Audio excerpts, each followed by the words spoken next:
Hello friend, welcome back our YouTube channel Brothers Knowledge Hub.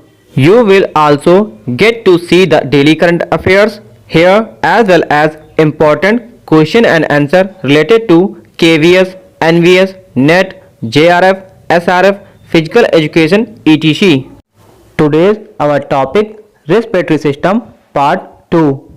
Guys, please my all video view, like, share and subscribe. With press the bell icon. Trachea. So we're now into the lower respiratory tract. Remember that the upper respiratory tract is from the nose to the pharynx. We just started the lower respiratory tract with the larynx, and we're definitely in the lower parts here. So the trachea, if you follow the path of your larynx, right here, I'm actually touching part of the trachea. If I press in, not too much, because I don't want to, suffocate myself, but if I press in a little bit, I can feel little rings here. And as I'm talking, I can actually feel vibrations, air going up here and then through the vocal cords, etc. So the other parts of the trachea you can't feel because it goes behind the manubrium, these parts of the sternum, but you can touch this part. And actually, this is where they would do a tracheostomy or tracheotomy to bypass the upper respiratory tract to help someone breathe. And I'll talk about that more in a sec. But the trachea is known also as the windpipe. This is that tube that's getting air into the lungs. It is a tough, flexible tube with cartilaginous rings. And you can see those rings, as I mentioned a second ago. I could feel them if I rub right here. Those cartilaginous rings are kind of C-shaped, but pointing this way, because the posterior or back portion is really not covered with cartilage in the sense that the anterior portion is. And the reason behind that is, if you remember from the previous slide, the esophagus is behind it. The esophagus is that food tube or liquid tube that's posterior to this. So every time you swallow and a chunk or bolus of food is being moved down your esophagus, you want slight flexibility for your trachea to kind of accommodate that. So there's slightly less cartilage in the posterior portion so that there is a little bit more flexibility when you do swallow something. So it is slightly flexible, not as much as these more posterior parts of the respiratory tree. We're going to get to that in a bit. Respiratory epithelium. So if you watch the previous lessons on the different types of tissues in the body and what epithelium is, epithelium, a reminder, is those cells that cover the outer surface of an organ or the innermost surface, usually where there's a passageway, a lumen for air, liquids, foods to go through. In this case, air is passing through. Every time you breathe in, every time you exhale, air is going back and forth. And the respiratory epithelium, if you were to zoom in to what's going on in the innermost part, the lumen of the trachea, and then the lumen of the entire respiratory tree, you would see cells that are filled with cilia. And these cilia look like hairs. It kind of looks like a shag carpet. My grandmother's house, the house she used to live in, had a green shag carpet, very 70s. And really, cilia looks like that. And they're constantly brushing up mucus, constantly. If you didn't have those cilia bringing mucus generated from down here up and out, up into the throat, you could drown in the fluids that are produced in the lungs. Every time you hack a loogie, that's where that loogie, that spit is coming from. Yes, some of it is saliva, but we experience that when we have a cough, when we are sick and there's excess mucus production. We really do notice what those cilia are doing. People who smoke tend to destroy the cilia lining these passageways, and we don't typically regenerate them. So when you lose the cilia, you don't get them back. And that's why somebody who's a chronic smoker, smoking for years, is more likely to get pneumonia, an infection associated with basically too much pooling of fluids in the respiratory passageways. But a healthy person is able to get those fluids up and out. And the mucosa here in the trachea resembles that of the more superior structures. The production of mucus here is very similar to what you're going to see in the mucosa of the nasal passageways and into the pharynx.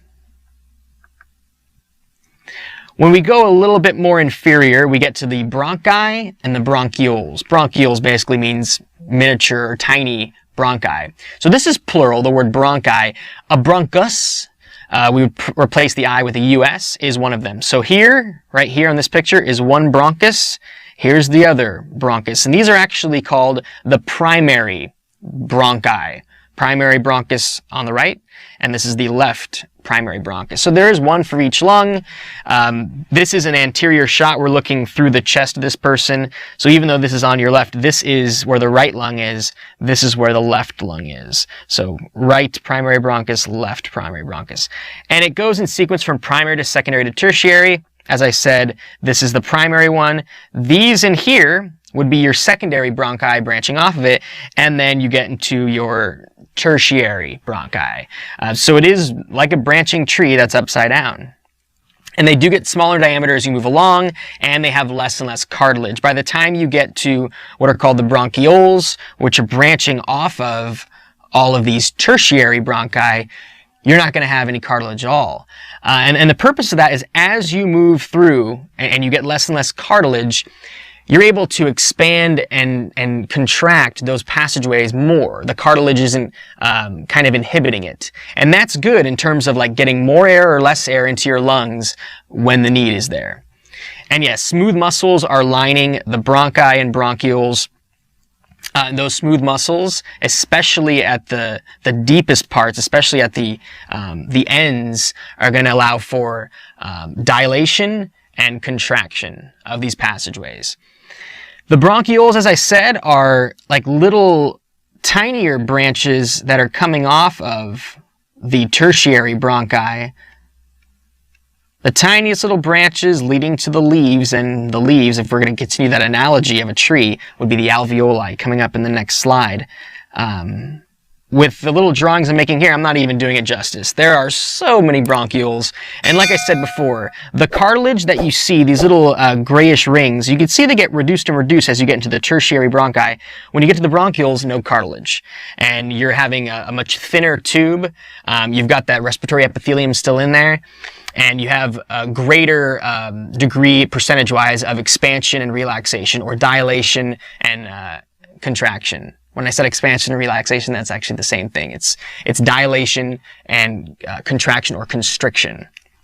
So here are the proper terms: bronchodilation versus bronchoconstriction. When it comes to manipulating your blood vessels, it's known as vasodilation and vasoconstriction. So here we just replace that prefix with something that corresponds to the lungs. Bronchodilation is the expansion of bronchioles and other passageways in the lungs, and bronchoconstriction is the opposite. Bronchodilation tends to be associated with the sympathetic branch of the autonomic nervous system. That came up in nervous system lessons from before, that fight or flight response. You want to get more volume of air into your lungs with each breath. When you're relaxed and in the rest and digest or parasympathetic mode, that's going to be more associated with the bronchoconstriction. The alveoli, like I mentioned a moment ago, those are the leaves, in a sense, on this respiratory tree. And they're the air sacs within the lungs. It's like the final destination for the air flowing through your respiratory tree. So these air sacs, this is a nice animation of what they look like. Here's a little alveolar bundle, and each of these is an alveolus. So this little sphere, alveolus, alveolus, alveolus. They are one cell thick, so if you take a cross-section through one of these microscopic air sacs, you would see that they're all just surrounded by one cell thick. And so here's one cell with a nucleus, one cell. That's a single alveolus, and inside there, that's the lumen. That is the space where air can travel into.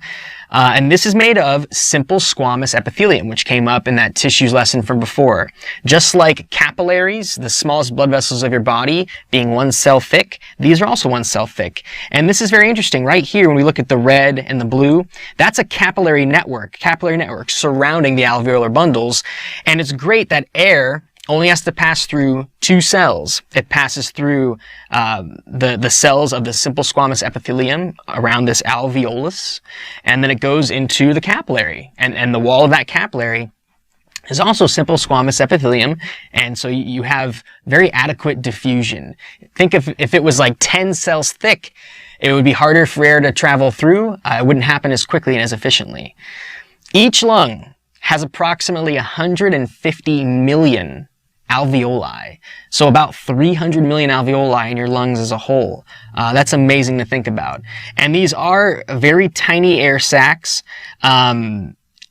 People who tend to smoke tend to damage these little borders between the alveoli. They tend to pop them and make the holes bigger, the spaces bigger in their spongy lungs.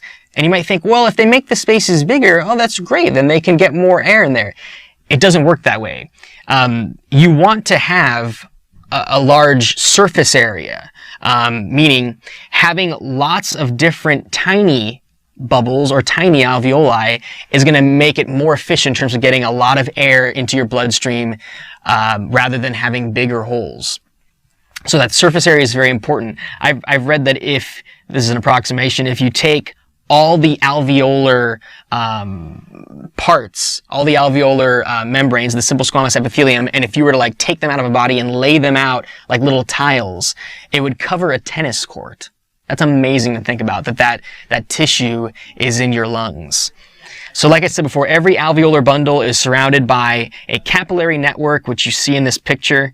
That capillary network is getting oxygen into the bloodstream and getting CO2, carbon dioxide, into the alveoli for expiration or exhalation, getting it out of the body. Also, you see these little green lines. The green parts is the lymphatic vessels, lymphatic tissue, which has to do with protecting your body, your immune system. So you do have this great kind of security checkpoint in a sense, so that if viruses or bacteria get through the upper respiratory tract all the way through down to the bottom of your respiratory tree, you have this last line of defense before something enters your bloodstream to deal with it and take care of it. And also with this little cross section, if you were to look really closely at what's going on there, you would see macrophages, giant white blood cells that eat up bacteria and viruses. You would see them kind of patrolling along and sitting there waiting for something to come by and eating it up. So people with an adequate immune system, a strong immune system, are going to be doing a great job with their lymphatic tissues here, kind of screening the air, kind of getting rid of that bad stuff that's coming in. Surfactant is the last thing I want to mention with respect to these alveolar bundles.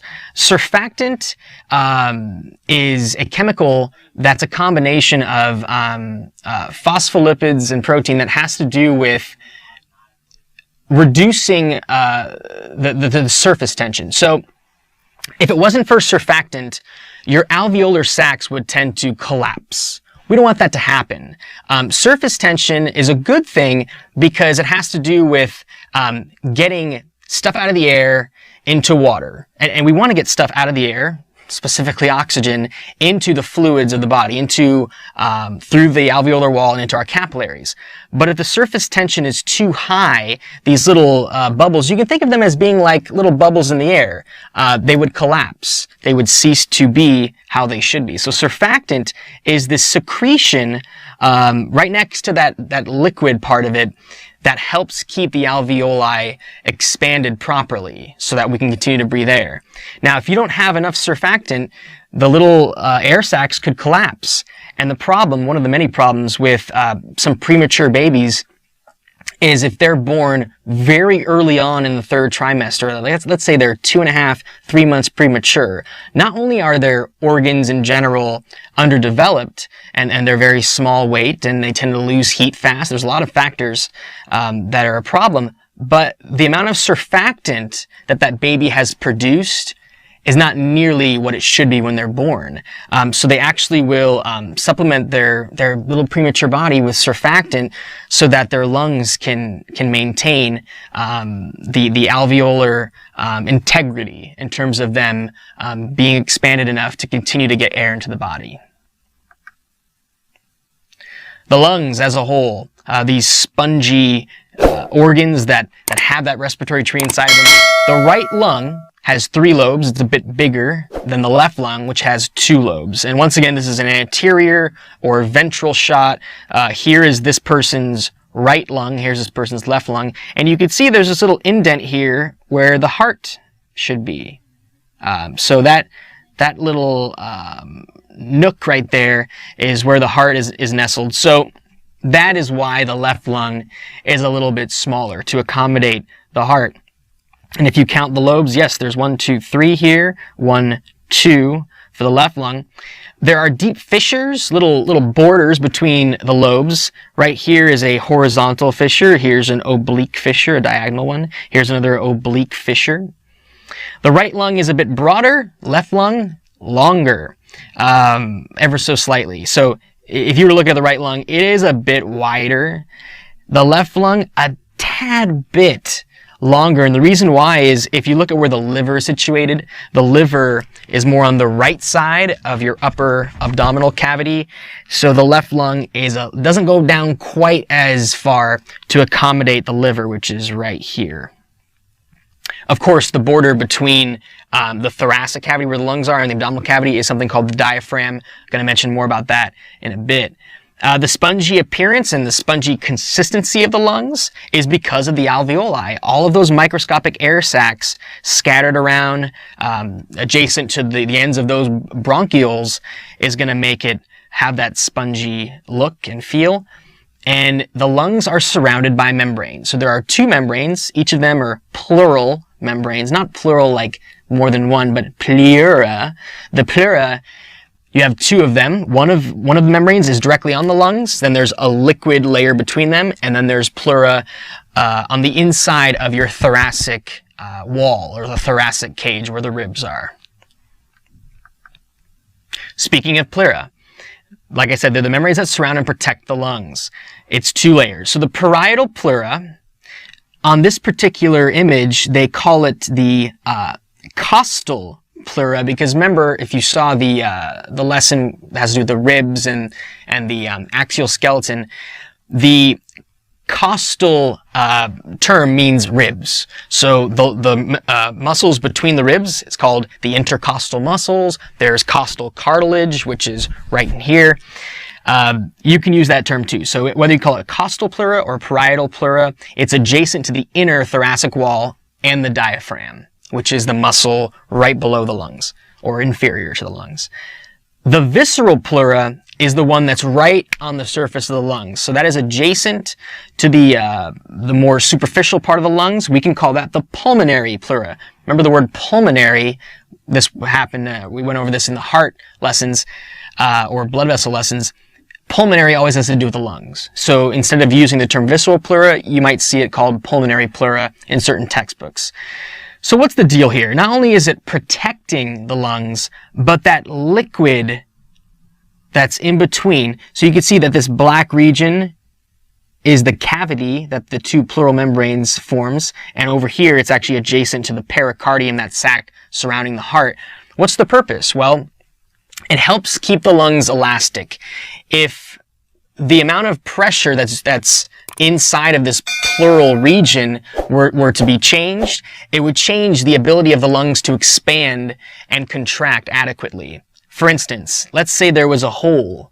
It's called a pneumothorax. If a hole was in one of these membranes and air could leak in or out, you could get a collapsed lung, even if it's a tiny, tiny hole or puncture. So that just goes to show you that there is an importance to have that elasticity remain adequate. And it's also lubrication.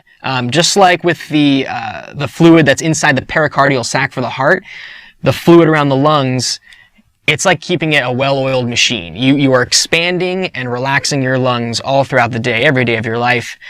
So not only is it helping to maintain the elasticity of the lungs, but it's also for lubrication, because they're moving constantly. So the breathing mechanism, how do we actually physically breathe? The diaphragm has a lot to do with it. So right under the lungs, so let's say here are the lungs.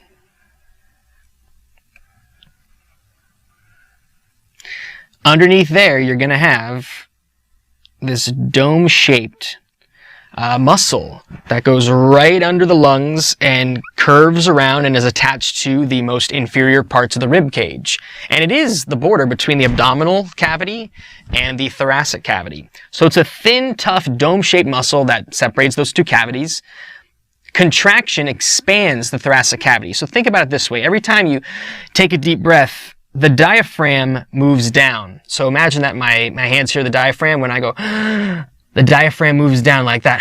And when I exhale, it moves back up. And it takes the pressure inside of here, and when you take that pressure, that gas pressure, and you increase the chamber size, it reduces pressure, and that draws air in. It's part of the gas laws.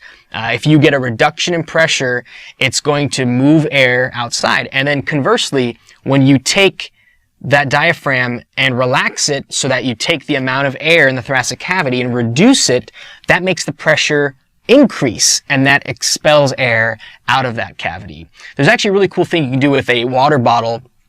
If you take let's say a sports drink water bottle, not one of the thin water bottles, but one of the tougher ones, if you cut it halfway and take a balloon and stick the balloon on the inside of the opening to the water bottle and attach it, it would actually look like this. So here's the opening. Take a balloon, let's say it's this blue balloon, and put it on the inside here, and you take the lip that you would normally blow through and put it on the outside here, and then you take another balloon and cut it so that it's just enough surface area to attach to the bottom here, and you're going to have to tape it to the bottom of the water bottle, this cut-off water bottle. If you were to grab the bottom balloon part and pull on it, that's like the diaphragm. When you pull on the bottom, it's going to take the amount of air in here, and it's going to reduce the pressure because you still have the same amount of air in there, but now you've given it more space. And that pressure reduction is going to draw air in here, and you will see the balloon expand. That's how your lungs work. And that's why I mentioned in the previous slide about the importance of the pleura and having that liquid layer. And if there was a leak in there, your lungs' ability to expand and contract is going to be significantly reduced and affected. So you can do this at home. It's a nice demo of how the lungs work. The intercostal muscles are another part of the breathing mechanism. So when I'm doing more shallow breathing, I'm not making as much of a dramatic contraction and relaxation of my diaphragm. There's also all the muscles in between the ribs of my thoracic cage. The contraction of those particular intercostal muscles is going to elevate the ribs and the sternum so that my breastbone moves up and out and the ribs move up and out, and that's going to further increase the space that's inside the thoracic cage, and that reduces the pressure within here and draws air in. And the opposite happens when you exhale. Those intercostal muscles are going to relax, bring the rib cage back down, and cause air to leave the lungs. So diaphragmatic breathing and costal breathing, if I do take a really deep breath, you notice that there's much more of a diaphragm effort there, and more shallow breathing, kind of when you're just sitting there, not even thinking about breathing. You don't need to take deep breaths if you're just sitting there in a relaxed mode. You don't need to have that deep kind of breathing, and they call that costal breathing because just moving your chest a little bit up and down is going to be enough to get air in and out. Forced breathing is another story. So forced breathing is even more significant than this deep diaphragmatic breathing. That could be due to stress, overexertion, hyperventilation could accompany this. So forced breathing is where your abdominal muscles and other accessory muscles are going to assist with getting air in and out. Abdominal muscles can, if they're acting in addition to the upper ones, they can force your diaphragm to do more dramatic contractions and relaxations. They're right next door to it. So that forced breathing is going to be something that is usually accompanied stress, some kind of problem in terms of the need to have that forced breathing, that really dramatic breathing. If you ever wondered what causes a hiccup, it has to do with the diaphragm. A hiccup is basically a very short inhalation. If this is the diaphragm, it's a spasm in the diaphragm. So normally when you breathe in, that's what the diaphragm does. But hiccup is. So what causes that spasm in the diaphragm? It's a lot of different things. Eating too fast and sucking too much air as you're eating quickly could irritate the diaphragm. Also, I have experienced this, you may have too. Laughing a lot could bring on hiccups. The theory behind that is a really intense laughing is going to involve quick contractions and relaxations of your abdominal muscles, and since your abdominal muscles are right next door to where the diaphragm is, that could irritate the diaphragm and cause those spasms to occur, which leads to hiccups. All right, when it comes to respiratory volumes, this describes the different levels of breathing in terms of how big of an inhalation are you taking, how big of an exhalation are you making. If we start over here, this line here, that's just called tidal volume. It's kind of like your regular breathing when you're just at rest. And I know on the y-axis here it says milliliters per kilogram, but I think it's easier to think about just the total volume involved. For the average person, this is about half a liter, 500 milliliters. So I'm gonna move my pen along here and show you what's involved. So here we go. So I'm taking inhalations and exhalations that are just very shallow here. Here comes a big one.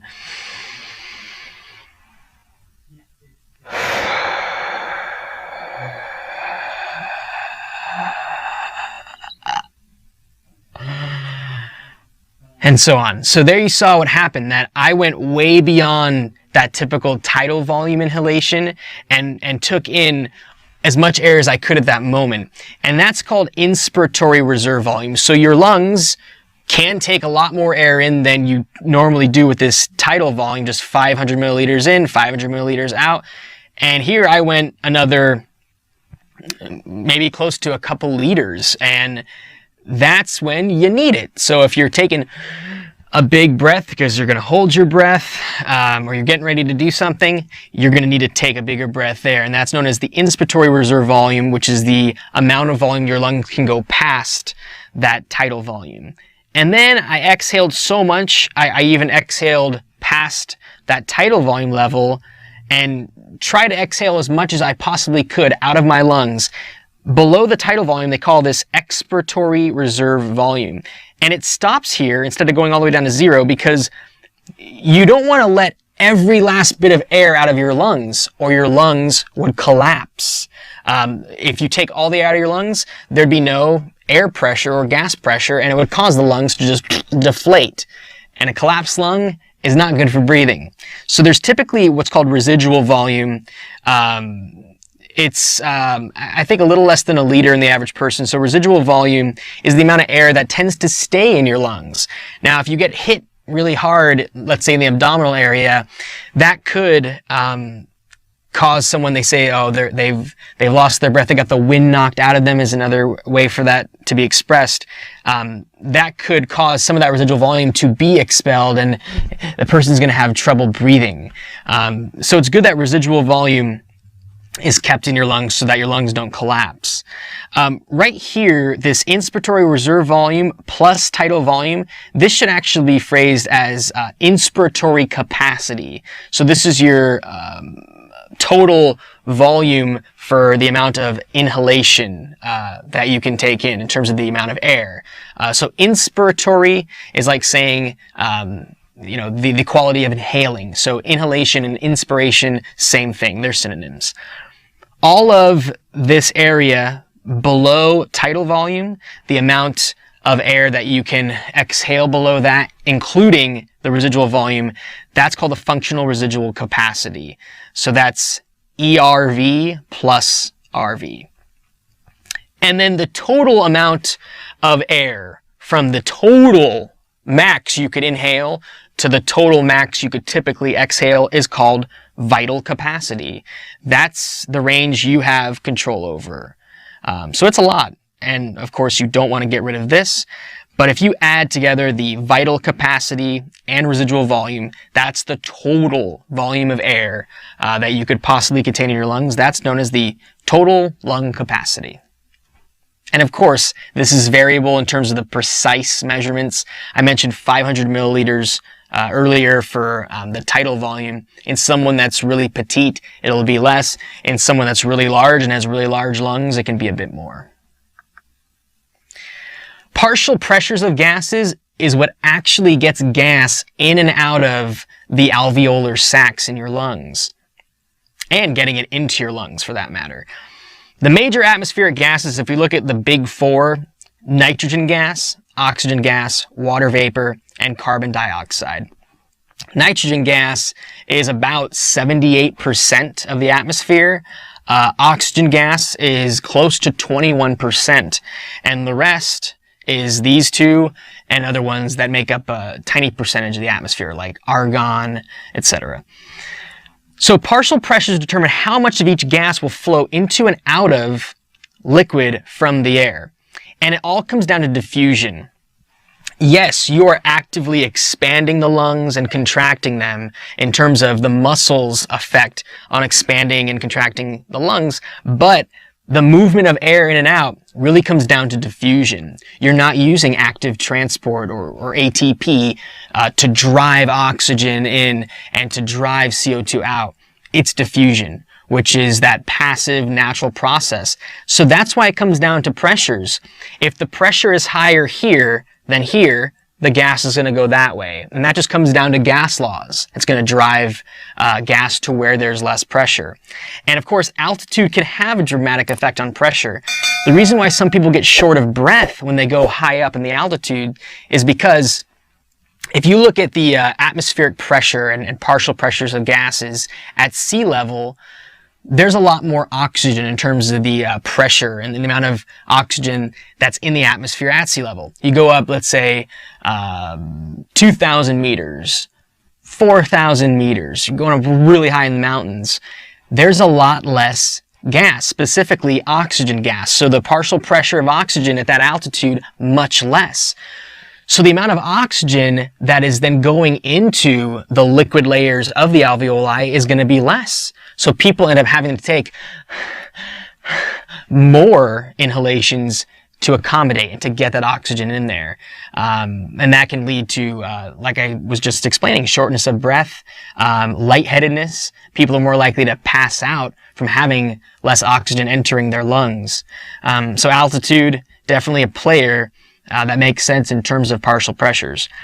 Oxygen, the reason why it moves out of alveoli, and I mean out of, meaning once oxygen comes into the bottom parts of the respiratory tree, it moves out of alveoli into your bloodstream, is because if you look at the amount of oxygen in the capillaries that are going up into the alveolar bundles, the pressure, partial pressure of oxygen is greater in the alveolar sac than it is in the capillary, and that's why oxygen goes into the capillary.